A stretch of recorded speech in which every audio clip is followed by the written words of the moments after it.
अभी एक बहुत गंभीर दिक्कत में आई हुई है गन्ने की फसल में। आप सब लोगों ने भी देखा होगा कि जो कुछ पौधे हैं हमारे वो पीले पड़ रहे हैं। ये अगर हम बात करें तो नई प्रजातियां हैं, 14,201 है, 15,023 है, 13,235 है, इसमें मुख्यतः है ये, जबकि 38 इससे बची हुई। अब ये हमें क्या दिक्कत है कि हम समस्याओं को पहचान नहीं पा रहे। दुकान पे जाते हैं, मानसिक दवाई मिल जाती है और हम स्प्रे कर देते हैं, उसके कोई रिजल्ट नहीं आ रहे। तो आपने इसके खेत में करके भी देखे होंगे। तो मेरा कहने का मतलब ये है कि जब तक आपको पहचान ना हो जाए कि मेरी फसल में ये समस्या है और इसका निदान मैं इस तरीके से कर सकता हूँ, उसकी मदद के लिए हम लोग यहाँ पे बैठे हुए हैं। जैसे अब पत्तियां पीली पड़ रही हैं, पत्तियां पीली पड़ने के कई सारे कारण हो सकते हैं, मगर जो अभी प्रमुख पड़ रहा है मैं सारी चीजों को डिस्क्राइब कर देता हूँ कि जब आप देखेंगे कि पत्ती पे नीचे कुछ तो धब्बे धब्बे से होते हैं और धब्बे भी दो तरह के, एक तो लाइन में बने हुए हैं वो तो माइट है, ठीक है, दूसरे हैं जो अव्यवस्थित तरीके से लगे हुए काले सफेद धब्बे, वो होती है सफेद रोशनी। उसका काम क्या है, रस चूसने का। जब वो रस चूसेगी तो पत्तियों को पीला बनाएगा, वो भी समस्या है। दूसरी एक जो अभी सूखने वाली समस्या आ रही है उसको बोलते हैं उल्टा रोग। अगर आप उस पौधे की जड़ को निकाल के देखेंगे तो जड़ उसकी काली पड़ चुकी है। जड़ जब काली पड़ जाएगी तो पौधा भोजन नहीं ले पाता, और भोजन जब नहीं ले पाएगा जमीन से तो फिर उसमें उसकी ग्रोथ रुक जाएगी और पीला बनाएगा, धीरे धीरे वो पूरा सूख जाएगा। और इसको कंफर्म करने के लिए आपको क्या करना है कि उस गन्ने को अगर बीज से काट के देखेंगे तो बीच वाला हिस्सा है वो आपको सूखा हुआ मिलेगा। अगर शुरुआत है तो उसमें सड़न सी देखने को मिलेगी। कुछ लोगों में ये भ्रम है कि रेड रॉट आ गया, ये रेड रॉट नहीं है। रेड रॉट की क्या पहचान है, जब गन्ने को बीज से काटोगे तो उसमें लाल लाल धारियां मिलेगी। तो खुद थोड़े थोड़े डॉक्टर बनो, जैसे छोटी मोटी बीमारी का बच्चों का इलाज कर लेते हैं घर पे, वो पहचान कर सीखो। दूसरी चीज कि अनावश्यक रूप से, क्योंकि हमारे क्या कर रहे हैं, जैसे कि सॉइल न्यूट्रिशन की बात की गई कि जमीन में हमारे पोषक तत्वों की आवश्यकता है या नहीं, मगर हम उसको डाले जा रहे हैं। तो आप सॉइल टेस्टिंग कराइए, आपकी सुविधा है, आपके घर पर ही है, उससे आपको पता चल जाएगा कि आपकी जमीन को वास्तव में किस पोषक तत्व की आवश्यकता है। जो पीलेपन वाली बात हो रही है, ये जो है भूमि जनित रोग है। अगर आप ऊपर से स्प्रे करते रहोगे इसके रिजल्ट नहीं आएंगे। आपने करके भी देखा होगा कि ये दवाई डाली फिर भी कोई प्रभाव नहीं है, पीलापन गंभीर तरीके से आ रहा है, कम है, ठीक है, कोई बात नहीं। मैं हर गोष्ठी में सलाह देता हूँ, प्रकृति ने अपना बैलेंस खुद बना के भेजा है। अगर जो नुकसान पहुंचाने वाले कीट हैं तो उनको रोकने के लिए भगवान ने उनको मारने वाले कीट भी भेजे थे, जो हमारे मित्र कीट के नाम से जाने जाते हैं। जमीन के अंदर हानिकारक फफूंदी है तो लाभदायक फफूंदी भी है, मगर हमने अनावश्यक रूप से कीटनाशकों का स्प्रे करके उन सबको खत्म कर दिया। अब हमें उनको बढ़ाना है जमीन के अंदर, और साथ ही साथ जो रसायन है, लेकिन तुरंत जो ट्रीटमेंट चलेगा वो तो एलोपैथिक चलेगा, मगर आपको लंबे समय में रिजल्ट अगर चाहिए तो फिर आपको होम्योपैथिक या आयुर्वेदिक इलाज अपनाना पड़ेगा। तो अभी अगर किसी के खेत में इस तरीके की समस्या है, फसल पीली पड़ रही है, तो सबसे पहले थायोफिनेट मिथाइल निक्लो डाइफेन दिया गया है आपको। एक फफूंदीनाशक आता है, स्प्रे से नहीं होगा कंट्रोल। जिसके खेत में पीलापन आना शुरू हुआ है, पौधा उखाड़ के देखो तो एक बार जड़ें काली पड़ी है या नहीं, और उसको काट के देखो बीज का बूंदा सूखा है, सूख गया है, तो आपको तुरंत उपचार शुरू करना है। एक तो थायोफिनेट मिथाइल एक फफूंदीनाशक आता है, ठीक है, थायोफिनेट मिथाइल, ठीक है, 2 ग्राम प्रति लीटर, अगर 500 लीटर लग रहा है उसमें 1 किलो डालो। या इसके दूसरा भी फफूंदीनाशक एक और है कार्बेंडाजिम प्लस मैनकोजेब, दोनों में से कोई एक ले सकते हो। कार्बेंडाजिम प्लस मैनकोजेब सब लोग जानते होंगे।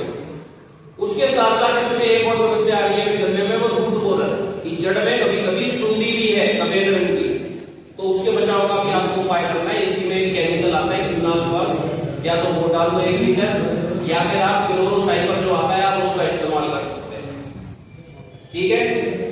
दोनों को लेके और ड्रेंचिंग करनी है, स्प्रे नहीं करना है। ड्रेंचिंग का मतलब है 500 लीटर पानी में मोटी डाल करके और जड़ों में डालना है, तब इसका रोकथाम संभव है। उसके उसके बाद आपको 15-20 दिन के अंदर आने के बाद में एक जैविक फफूंदी आती है ट्राइकोडर्मा, वो लिक्विड फॉर्मुलेशन में भी है, पाउडर फॉर्मुलेशन में भी है। इसको 200-250 लीटर पानी में तैयार कीजिए और जो सिंचाई का पानी आप चलाओगे उसके माध्यम से इसको खेत में चला दीजिए। तो ये क्या करेगा, ट्राइकोडर्मा जो है जैविक फफूंदी, उसका काम क्या है कि जितनी भी हानिकारक फफूंदी आपकी जमीन के अंदर है उसको ये खत्म करता है। और ये सही तरीका तो ये है कि जो पाउडर वाली है उसको गोबर की खाद में तैयार कीजिए आप, और जब खेत तैयार कर रहे हैं उस टाइम पे फिर इसको डाल दीजिए। दूसरी चीज, अभी समय नहीं है क्योंकि गोबर की खाद में मिला नहीं पाएंगे, क्योंकि ये जो जैविक फफूंदी है इसको एक माध्यम चाहिए बढ़ने के लिए। माध्यम क्या है, जीवाश्म। जो हम गोबर की खाद मिला रहे हैं उसी पे ये डेवलप होगी। फफूंदी देखी होगी, कभी भी ब्रेड को खुले में रख दोगे तो उसके ऊपर उगती है, मतलब फफूंदी को एक माध्यम की आवश्यकता है। तो वो माध्यम क्या होगा, गोबर की खाद। अब आपने अगर फफूंदी भी डाल दी अगर आपके खेत में जीवाश्म बहुत कम है तो उसका डेवलपमेंट नहीं हो पाएगा। तो आप गोबर की खाद का इस्तेमाल करें। दूसरा, द्रव्य तैयार कर सकते हैं इसको।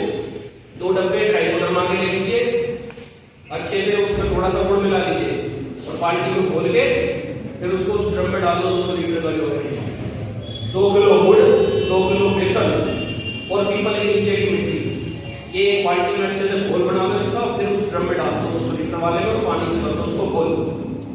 घड़ी की दिशा में इसको चलाना है दिन में एक बार 2-3 दिन तक, और ऊपर से इसको बोरी से ढक के रखना है।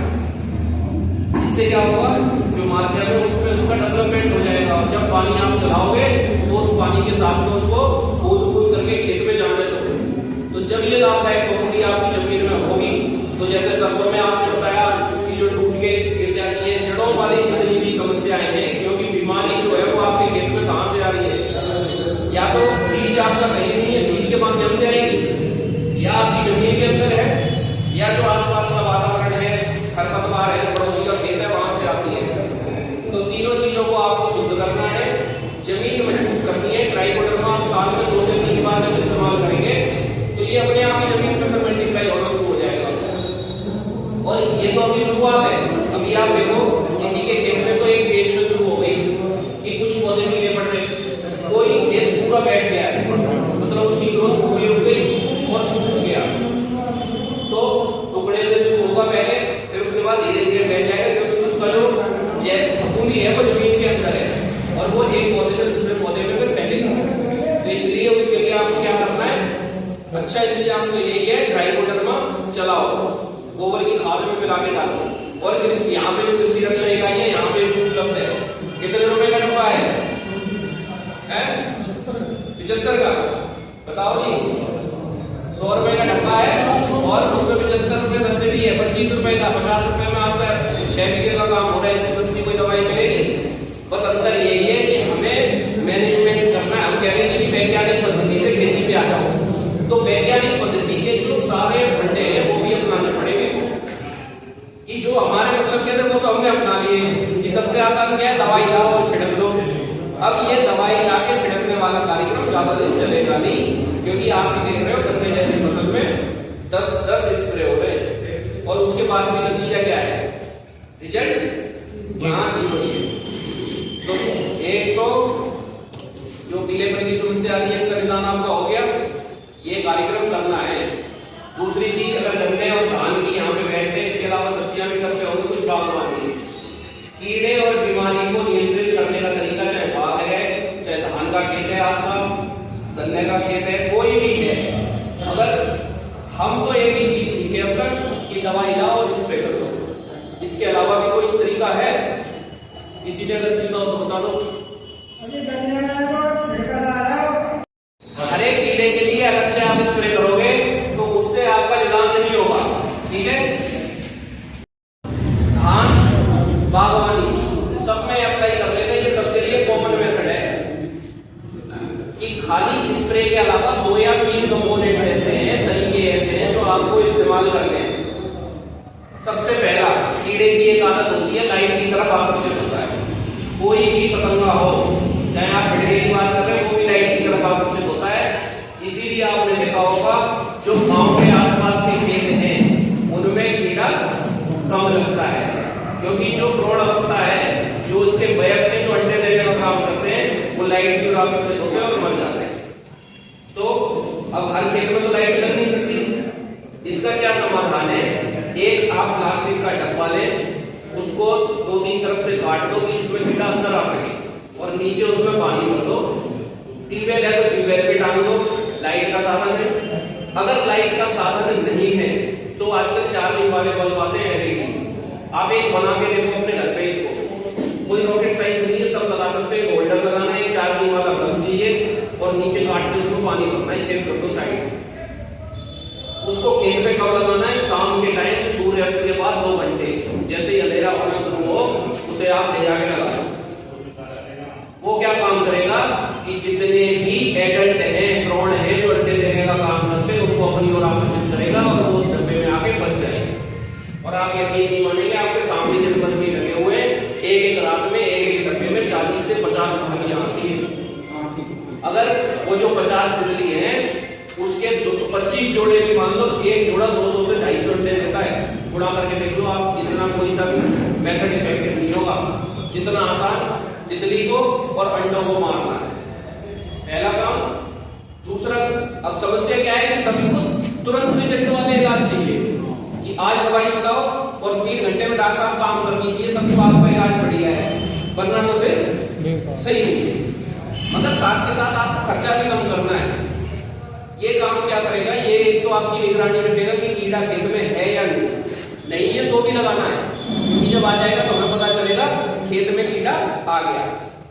ये बाग में भी लगा सकते हो आप, ये आप धान में भी लगा सकते हो, जो गोबर की सुंडी लगती है उसमें भी काम करता है।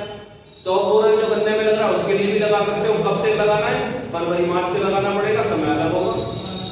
उसके बाद अगर उन तितलियों ने अंडे खेत में दे दिए तो उन अंडों को कैसे मारना है? अंडों की पहचान होनी चाहिए। देखो, कीड़े के जीवन चक्र की भी पहचान होनी चाहिए हमें। हमारे अंदर तो क्या है, बच्चे बड़े होते चले जाते हैं, कीड़े का जीवन चक्र बहुत विपरीत है। जो तितली होती है, जो उड़ती है, वो देती है खेत में अंडे, उन अंडों से निकलती है सुंडी, जो लार्वा बोलते हैं, और वो सुंडी चाहे गोबर के अंदर या पत्तियों को खा के या जड़ से काट के वो नुकसान पहुंचाती है। 90% कीटों में नुकसान पहुंचा रही है सुंडी। उसके बाद खाने के बाद 1 महीने तक खाया उसने, फिर वो ग्रामावस्था में चली गई और उसका बन गया प्यूपा, फिर वो खाएगी नहीं, और उसके बाद उसमें से तितली निकलेगी, वो फिर अंडे देना शुरू कर देगी। तो जीवन चक्र समझना जरूरी है। आपके खेत में कीड़ा किस अवस्था में है वो जानना जरूरी है, और फिर उसके बाद दवाई का चयन करके, सही दवाई का चयन करके आपको इस्तेमाल करना है। तो लाइट ट्रैप से आपने कीड़े की निगरानी कर ली। उसके बाद एक ट्राइको गार्ड आते हैं, दयाल गुरु बनाओ किसानों के लिए, मतलब इंडिविजुअल के लिए तो नहीं पहुंचाएंगे वो, मगर जब आप बात करोगे तो कि हमें 50 ट्राइको कार्ड चाहिए, दो कार्ड प्रति एकड़ पे लगते हैं। टोल फ्री नंबर है, सर्च कर लेना इस मोबाइल पे, या मैं लिखवाऊं तो बाद में पूछ लेना कि जी हमें 50 कार्ड चाहिए इस गांव में। वो आपके गांव में घर आके रखने की जाएगा। उस पे क्या है, 10 टुकड़े बने हुए होते हैं, छोटे छोटे कॉलम, वो 2 कार्ड में 20 टुकड़े हो गए, और 1 एकड़ जमीन में उसको 20 जगह स्टेपलर की मदद से शाम के टाइम लगा दो। तो उसमें से जो कीड़ा निकलेगा, अगर इन कीटों ने अंडे दे दिए तो वो उसको खत्म कर देगा। मतलब भैंस और अंडे से आगे बढ़ने, मतलब कहानी सुननी तो जब बनेगी। समस्या क्या आती है कि हमारे खेत में तितली आ गई, हमने कोई ध्यान नहीं दिया, अंडे दे दिए उसने, उसमें से जो सुंडी निकली वो फसल के अंदर गई, और उसने उसमें जब नुकसान करना शुरू किया, तब हमें याद आती है जब फसल में कीड़ा लग गया, गन्ने में जब पत्तियां निकल के आई, लाल लाल छल्ले दिखाई दिया कि टॉप ओवर लग गया, तो उसमें क्या फायदा हुआ? वो तो आपका नुकसान था, चुकाने ना करना था। 15-20 दिन बाद उसके लक्षण दिखाई देते, तब तक वो कीड़ा बन जाएगा, आप दवाई छिड़कोगे, अगली अवस्था जब तक आएगी 30 दिन का टाइम लगेगा, तब तक दवाई का असर खत्म हो जाएगा। कि जी स्प्रे हो गया था, काम नहीं किया। काम क्यों नहीं किया? क्योंकि उसका सही समय पे इस्तेमाल नहीं हुआ। तो हमें कीड़े को देखना है कि सुंडी की अवस्था में खा रहा है या नहीं खा रहा। प्यूपा बन गया उस टाइम पे अगर आप दवाई डालो तो वो दवाई आपकी काम नहीं करेगी। तीसरा जो तरीका है, मतलब एक तो लाइट ट्रैप के माध्यम से तितली पकड़ ली, ट्राइको कार्ड लगा के अंडे मार दिए, उसके बाद भी अगर सुंडी बनी तो फिर आपको स्प्रे पे जाना है।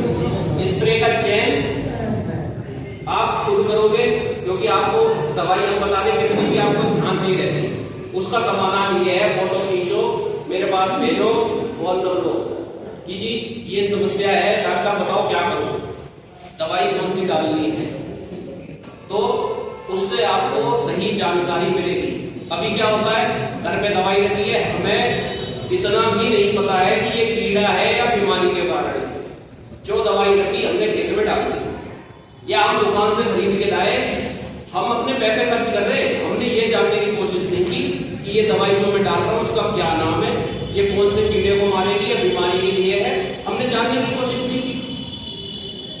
या तो हमारे पास पैसा बहुत ज्यादा है कि एक स्प्रे 4-5 हजार रुपए का हो रहा है एक एकड़ में करने में, तो हम तो लगाए जा रहे हैं। हमने कभी किसान में सीधा है, हमने कभी थोड़ा बात नहीं लगाई कि कितनी मेरी लागत बैठी एक एकड़ में और कितना गन्ना निकला, फायदा हुआ नुकसान हुआ। उत्पादन में पैसा लगा दिया, मील में डाल दिया और पैसा आ गया, बस अगला सीजन फिर शुरू। देखिए हिसाब किताब लगाना जरूरी है। मौसम के ऊपर इतना पता है कि दवाई डालनी है, दवाई का भी अलग अलग काम है। जैसे आप कीटनाशक डालोगे, जैसे क्लोरोसाइफर है, इमिडा है, पेप्रोनिल है और थायोलेमडा है, इसका काम क्या है, जो सुई है, कीड़ा है, तितली है, इसको मारेगा और किसी चीज को कोई काम नहीं करता। फफूंदीनाशक, जो पत्तियां गल रही हैं, पौधा नीचे से गल रहा है, सड़न है, धब्बे हैं पत्तियों पे, उस पे काम क्या करेगा, फफूंदीनाशक।